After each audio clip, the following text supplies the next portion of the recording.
My name is Whitney, and I'm 36. At a New Year's Day brunch in Philadelphia, the room was loud in that polite, performative way families get when they want everything to look normal. I was halfway through my plate when a small shadow slid beside my chair, steady and deliberate, like this had been practiced. A child's hand tipped a half-eaten plate, and warm leftovers collapsed onto my food, right in the center, like I was a bin someone forgot to take out. Then she looked at me and said, "Mom says you're family trash." I didn't react. I didn't flinch, didn't argue, didn't even look around to see who was watching, because I already knew they were. I just stared at the mess on my plate and felt something inside me go quiet. The kind of quiet that doesn't come with tears. It comes with a decision. That night, after everyone went home and the group chat went still for a while, my phone lit up with a message from Mom. "You're out of our lives." Two people reacted to it immediately, quick and casual, like pressing a button was easier than looking me in the eye.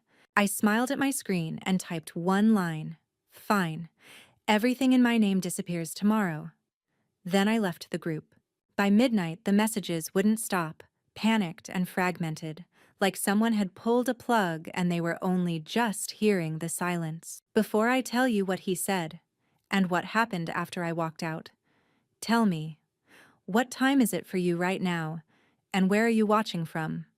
I'm curious to see how far this story will travel. Back in my apartment that night, the silence felt heavier than the walls. I set my phone face down on the counter and left it there, buzzing against the laminate like it belonged to somebody else. Habit made me flip on the kitchen light, start the kettle, move through the same small motions I'd been repeating for years. The only real difference was in my chest. Something that used to bend automatically around other people's crises had finally gone stiff. My name is Whitney Caldwell. I am 36 years old, and if you looked at my life on paper, you would say I am doing fine. I have a steady job in operations for a logistics company in South Philadelphia, a one-bedroom walk-up that I pay for on time, no kids, no pets, no partner to negotiate with. My credit score is the kind of number banks smile at. None of that is why my family needs me. They need my name. My younger sister Desiree is 3 years behind me and has been the center of the Caldwell universe since she could talk. My parents, Maureen and Philip, built their days around whatever she wanted even when we were children. Back then, it was dance lessons and new sneakers. Now it is a crossover she cannot afford, an image she cannot maintain, and a daughter of her own, Alana, who has been taught that the adults who pay for her life do not include me. For more than a decade, every time somebody in my family fell behind, the solution quietly routed through me. When my parents were months away from losing their row house to back taxes and a second mortgage they did not understand, I took out a personal loan large enough to clear the worst of it. The monthly payment still leaves my account on the same day every month, a four-figure sum drafted before I even see my paycheck. When Desiree wanted a newer car for Alana's safety, the dealership would not qualify her alone, so I signed as the primary on the lease. The payment withdraws from my account automatically. The registration, the higher insurance rate, and the tolls from her weekend trips to the shore all hit cards in my name. When Maureen's part-time job stopped offering benefits, I added her to the health plan at my company. The premium comes out of my paycheck, and the copays go on my card. When Philip's blood pressure prescription went up in price, I told the pharmacy to keep his card on file under mine so he would not stress about it. Even Alana's after-school program, the coding club Desiree brags about to her friends, is billed directly to me. The monthly fee looks small if you stare at it alone. It does not look small when you stack it next to the phone family plan, the internet that runs through my name, and the subscriptions everyone logs into from their living rooms while I eat leftovers over the sink. None of this was ever framed as a request. At first, it sounded like flattery. "You're so organized, Whit. You're good with money. We'd be lost without you." Those sentences were the wrapping paper. Inside them was the same assumption every time. I would fix it because that is what I do. Over time, there stopped being conversations at all. Bills simply migrated toward me. Notices got forwarded, logins changed hands, and somehow I ended up as the person whose name appeared on everything important while being treated like a guest at every family event. Desiree's emergencies were treated like natural disasters. My overtime and second jobs were treated like weather. I told myself this was what grown daughters did. You step in when your parents stumble. You carry your sister through rough patches until she catches up. You do not itemize every sacrifice or ask for applause. You just keep going, because the alternative feels like betrayal.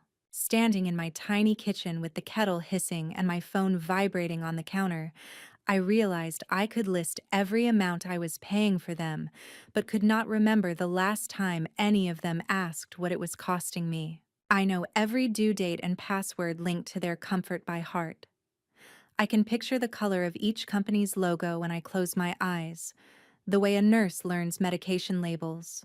What I do not have is a single clean sheet where any of it lives together. I have always avoided that, telling myself that love does not belong in a spreadsheet, that family is not supposed to feel like an account you reconcile. That night, for the first time, the absence of that sheet felt less like virtue and more like denial. When the kettle clicked off, I finally picked up my phone. The screen was crowded with notifications, stacked icons fighting for attention. The group chat sat near the top, frozen on my last message. I ignored it and opened my banking app instead. The loading wheel spun once, then my accounts appeared. Neat and indifferent. Numbers that had always felt distant now looked like something I could take back. I went straight to the section for recurring payments. The list was longer than I like to admit. My own rent and utilities sat at the top. Then came the others. A line for a loan tied to my parents' row house, marked with their address but my name. A lease payment for a crossover registered to my sister. A charge for a health insurance plan with 3 dependents. A recurring fee for an after-school program labeled with Alana's name. A family phone plan with multiple lines. Home internet at an address that was not mine. Streaming accounts and other subscriptions, all linked to my cards. For years I had scrolled past this page without really seeing it. That night it looked different. Every line was a story about who had been allowed to relax and who had not. Every deduction carried a history of calls, tears, excuses, and that tight, forced gratitude that never turned into actual thanks. I opened a new note and listed each obligation with the person who benefited beside it. The loan for the house, my parents, the car lease, my sister, the health plan, my parents again, the coding club, my niece, the phone lines, almost everyone but me. I wrote the amounts in full words instead of digits, forcing myself to feel the weight of them. 4 figures here, 3 figures there, strings of 2 figures that did not look like much until they stacked into something enormous. Once everything sat in one place, there was nothing left to argue with. This was not a handful of favors. This was a parallel life I had been paying for, while keeping my own deliberately small. I started with the things that touched only them. The crossover payment could be shifted off my shoulders. The company that held the lease offered chat support. I asked how to stop being the primary payer and how to route bills to the person actually driving the car. They were polite but firm. They could not rewrite the contract. What they could do was stop pulling from my account and send each invoice directly to the address on file. I confirmed the change and watched the status update. The next draft would not come from my account. Next came the extra lines on my phone plan. In the account settings, each device had a label. Mom, Dad, Des, Elena's tablet. Mine was the only one I actually needed. I checked the contract dates and weighed the penalty for shrinking the plan against another year of paying for 4 lines. The fee for cutting them loose was smaller than the cost of continuing. I scheduled the change for the next billing cycle. Their phones would not shut off overnight, but the notice would go out. They would have time to move their numbers and learn what service cost when nobody else was cushioning the bill. For the house loan payment, I left the underlying agreement alone and stopped only the automatic draft.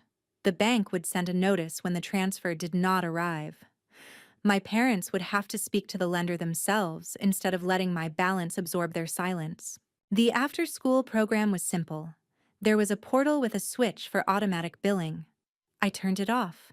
The site warned that future charges would need to be paid manually to keep enrollment active. A red banner appeared across the top of the page and stayed there even after I logged out. Health insurance would take more care. I could not drop my parents in the middle of a coverage period without giving them a chance to adjust. In my company portal, I read the rules for changing dependents.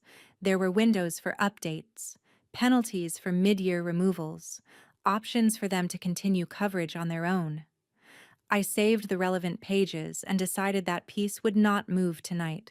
By the time I closed the note, I had a map of every connection between my accounts and my relatives' comfort. Some changes were already moving.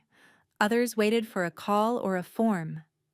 All of them were visible in a way they had never been before. My phone was still buzzing with messages I refused to open. I set it on the table again with the sound off and shut the laptop. The apartment was the same size it had always been, but my life no longer felt completely occupied. A little before midnight, the quiet in my apartment shifted. My phone kept lighting up on the table in short pulses. I let it flash a few times before I turned it over. Notification banners stacked on the lock screen, most of them new threads where the group chat used to be. Above them sat 2 alerts from my bank, both marked as important. I opened the bank messages first. The system had blocked a scheduled draft tied to the house loan after I removed the authorization earlier that evening. Another notice said a recurring charge for the car lease could not be processed and would need a new funding source. The language was flat, but the timing meant those alerts were landing in more than one inbox, not just mine. When I backed out to the home screen, the text threads came into focus. One from Desiree, one from Maureen, one from Philip, and one from an unknown number. I opened my sister's first. Her messages stacked one after another. At first, she wanted to know what was happening with the car payment and why her bank app showed the automatic draft as unavailable. Then the tone shifted into accusation, insisting that I fix it now because I had signed for the lease, and because, as she wrote, my name was on everything. Every line carried the same assumption it always had. My job was to absorb consequences. I closed her thread without answering and tapped on Maureen's. Mom's messages were longer. She had forwarded the blocked house payment and added a paragraph about how close they were to losing the place last time. She called the row house our home and the only thing we had left, as if I had not been the one propping it up for years. Her final line said she knew I was upset, but reminded me that family does not walk away over one rude comment from a child. The unknown number turned out to be Philip. He had sent fewer texts, but each one felt heavier. He told me I was being dramatic, that responsible adults did not play games with mortgages and coverage. He called the decision reckless. He never called it mine. I read each message once, then put the phone down and filled a glass with water. For the first time, I did not feel the urge to reply. Not to explain, not to defend myself, not to offer a compromise that would keep everyone else comfortable and leave me scrambling later. I felt the urge to make sure every step I had taken would hold up if anyone tried to challenge it. Roderick was the only person in my life who knew the outline of my finances. We had met when I started at the logistics company, when I was still paying off student debt and picking up extra shifts. He worked as a senior analyst in another department and did part-time consulting, helping people untangle money they had tied into knots. After listening to me describe another round of temporary help for my family, he had once asked me to bring everything in one folder. It was the closest anyone had ever come to telling me I was allowed to set limits. I scrolled past the family threads and opened our last conversation. My fingers hovered over the keyboard for a long minute before I typed out a question. I told him in broad strokes what I had done that evening and asked whether those changes were enough to pull my name out of places it never should have been, and what I still needed to do to protect myself. I did not expect an answer until morning. The reply arrived a few minutes later. He wrote that he could not give formal legal advice over text, but from what I described, stopping the drafts was the only way to push the other adults to take responsibility. He suggested I call my bank during business hours to put formal stop payments on anything still scheduled from my accounts, and to request written confirmation. He told me to download every statement showing the history of who had been paid and from where, and to save copies somewhere my family had never touched. At the end, he wrote one sentence that landed harder than any threat coming out of my family's phones. If anyone wanted to accuse me of abandonment, the paper trail would show a decade of the opposite.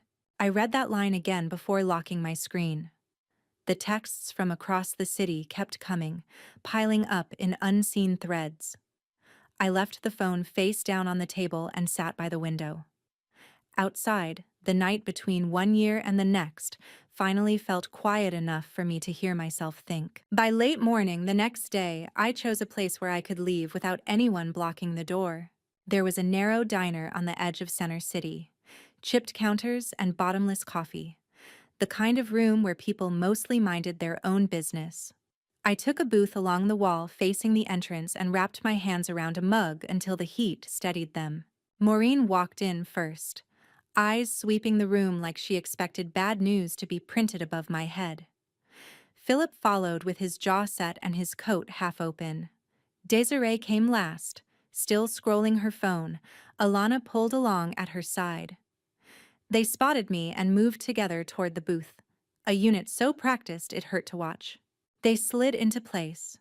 Maureen and Philip sat opposite me, Desiree beside me, Alana at the outside edge where she could see every face. For a moment, we let the clatter of plates and the hiss from the grill do the talking.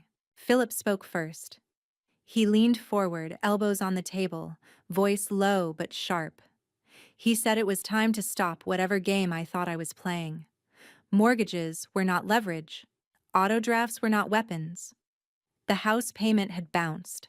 The lease company was already sending warnings, and grown adults did not pull stunts that put roofs and contracts at risk. He called what I had done reckless. Maureen's fingers twisted the laminated menu. She told me she had not slept, that losing the row house made her sick, that she did not recognize the version of me who could cut off her own parents over hurt feelings. She framed it as a moment of anger, not the end of a long pattern. Desiree did not bother with restraint. She went straight for the car. She reminded me that the lease was in my name, that my signature sat on every page, that if payments stopped, collections would come for me first. She said she needed that vehicle for Alana, that she would not be seen dragging her child around in something old and unreliable. The message under every sentence was the same. My job was to absorb the damage.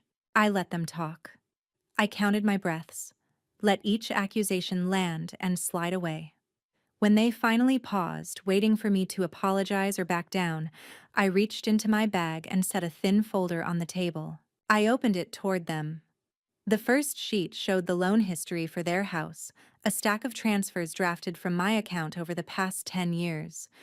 Behind it sat lease statements for the crossover. Every payment marked successful until the one blocked after I changed the authorization. After that came summary pages from my health plan listing dependents and premiums, invoices from the after-school program, and phone bills for the family plan, each device labeled with a name. No one picked anything up. Maureen stared at the columns. Philip stared at the dates. Desiree stared only at the lease line where the most recent charge had failed. "This is what I have been doing," I said. "Not one favor. Not once in a while. For years." Philip's gaze moved slowly down the page. He asked why I had never told them the total, why I had kept them in the dark if it was so heavy. It was the first time he acknowledged that there was a total at all.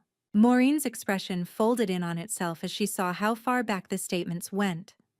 She began to say she would have helped if she had understood, then stopped as the words met the evidence in front of her. Desiree did not look away from the car statements.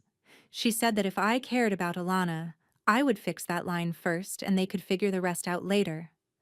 Her focus was exactly where it had always been, on the thing that made her look successful. Alana had been quiet, bent over a kid's menu with a stub of crayon. At the sound of her name, she glanced up, eyes moving from the folder to her mother, and then to me. "I thought you liked paying for stuff," she said, in the flat tone children use when they repeat a fact. "Mom says you always will, because you do not really have your own family." The air around the table changed. Desiree went still. Maureen's hand rose to her mouth. Philip looked at the girl like she had just read out a verdict. I kept my attention on Desiree. "Then that," I said, "is why the payment stopped." I closed the folder, slid it back into my bag, and stepped out of the booth. No one moved to follow as I walked past the counter and out into the winter light. 2 days after the diner, the first real answers arrived in other people's envelopes. Bank logos lined the corners of white paper. My parents' names appeared as borrowers, my sister's as customer, and my own on the line for the account that had been feeding their balances.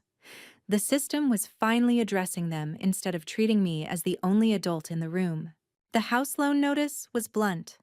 A scheduled draft had failed. A fee would be added if no transfer arrived during the grace window, and if the account slipped further, the lender would contact the borrowers to discuss options. I had seen that language years ago when I agreed to help. What changed was my willingness to let those sentences land where they belonged. My phone reacted before they did. Desiree's texts landed in a rush, long strings of accusations and demands. She wrote that I was trying to wreck her life over one bad moment, that she needed the car for Alana, that I had ruined everything with the loan, the plan, the club. Every solution in her mind looked the same. I would call, fix it, and apologize. Maureen's messages were slower but thicker. She talked about how close she and Philip had come to losing the row house, how she had finally slept when she thought the loan was stable, how she did not recognize the daughter who could watch her parents slide backward. Underneath all of it sat one belief: a good child would step back into the fire. Philip wrote the least. His messages were blunt, focused on duty and pride. Adults honored agreements. I had signed my name, so I was responsible. Backing out now was selfish. He did not mention that every signature had come after a disaster he and Maureen could not unwind alone. I refused to mirror their tone. When they said I was destroying their credit, I answered that I had spent more than a decade protecting it, and that it was their turn to speak with their lenders. When they warned that collectors would come after me, I replied that I was keeping copies of every transfer, notice, and statement, enough to show anyone exactly who had been carrying whom. During business hours, I followed the list Roderick had helped me build. I called my bank and sat through holds and transfers until I reached someone who could put stop payments on drafts tied to family accounts. I requested written confirmation for each one and stored the files beside the statements already on my laptop. The stack of documents grew fast. Next, I contacted the lease company. I told the representative that while my name sat on the contract, the vehicle lived with my sister, and that future arrangements needed to run through her. They noted the account and repeated the remaining term. I wrote down the time, date, and their name, and slid that paper into the same folder. For the house loan, I informed the servicer that the account they had been drafting from would no longer be used. The person on the line calmly recited the consequences of missed payments, late charges, default, the potential for heavier action. I said I understood. For once, the next choice would not be made by me. Behind those major accounts Smaller threads started to pull loose as well. The after-school program sent a friendly reminder that Alana's tuition was overdue and that her spot in the coding club would be paused if the balance stayed open. My benefits portal quietly displayed the next window when I could remove my parents as dependents and showed, in small print, that they could stay insured if they chose to pay the full premium themselves. The phone carrier confirmed that, at the end of the billing cycle, my account would shrink to a single line in my name, and every other device would need its own plan. None of these changes were dramatic on their own, but together they marked the beginning of a life where my support was no longer assumed. As the days slid past, my family's tone shifted without ever landing anywhere honest. Desiree's anger thinned as she juggled calls from lenders. Maureen moved between begging for a little more time and promising again that she would someday pay me back. Philip warned that I would regret this when I was older and needed the people I was pushing away. Most evenings, I cooked something simple, left my phone on the counter, and opened only the messages from institutions asking me to confirm the last steps in uncoupling my accounts. Each time I agreed to a change, my world narrowed by a small, precise degree, not into a void, but into a shape that finally felt like my own life. As winter thinned out, my life settled into a shape that no longer bent around other people's emergencies. The last confirmations arrived quietly. One email stated that my parents' coverage would convert if they chose to pay the full premium themselves. Another confirmed that the family phone plan was now a single line in my name. A notice from the after-school program said the account connected to my card had been closed, and that future enrollment would require a new payer. None of these messages felt dramatic. They read like receipts for choices I had already made in my head. My phone changed too. The constant stream of messages from my family thinned to a drip and then stopped altogether. A few final attempts slipped through from new numbers. A photo of the row house looking more worn than I remembered. A snapshot of a bus stop where Desiree waited with Alana. A picture of a stack of letters from lenders spread across my parents' kitchen table. I did not reply. I did not zoom in. I let each image pass through the same quiet that had followed me home from that New Year's brunch. My days became simple in a way that felt almost suspicious at first. I went to work, came home to a place where no one had a key but me, cooked what I wanted, watched whatever I liked on services I actually used. When money left my accounts, it did so for bills that matched the life in front of me. No one else's address appeared on my statements. No one else's name wrote on my credit. The folder I had shown in the diner lived in the bottom drawer of my desk now, paired with a backup drive holding the same records. I kept it not because I planned to fight anyone, but because I finally understood that protecting myself was not the same thing as attacking my family. It was simply refusing to be erased by the story they preferred to tell. Word filtered back to me in small sideways ways. A former neighbor mentioned that my parents had spoken to the bank themselves for the first time and were trying to refinance on terms that matched their actual income. Someone from Desiree's old social circle said she was driving an older sedan now, one she could manage without another person's signature. Alana had moved to the public school down the street, and, according to the same gossip, seemed to be doing perfectly well. None of it made me want to reconnect. The point had never been to teach them a lesson and then circle back once they behaved. The point was to step out of a role that had been swallowing me whole and to stay out of it, even if they finally realized what it had cost.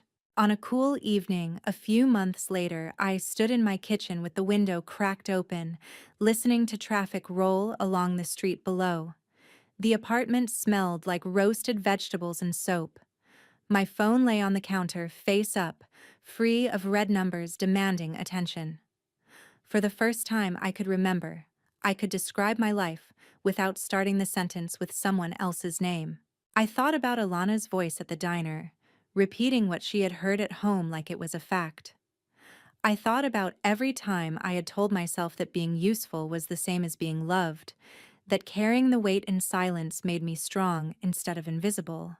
I thought about how easy it had been for my own mother to type me out of the family with one message, convinced that I would still keep paying while standing outside the door.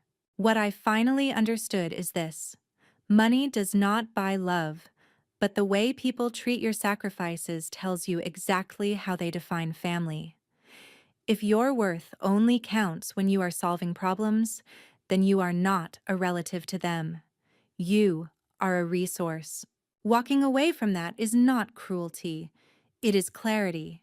If anyone watching this finds themselves in the same position I was in, carrying everyone else's life while they call you trash for it, I hope my story gives you permission to look at the numbers and the behavior side by side. Ask yourself who would still claim you if your name vanished from their paperwork. Then decide what being part of a family means to you, not just what it costs. Thank you for listening all the way through. If this made you stop and think about your own boundaries, share it with someone who might need the same push, and take a moment to be gentle with yourself tonight.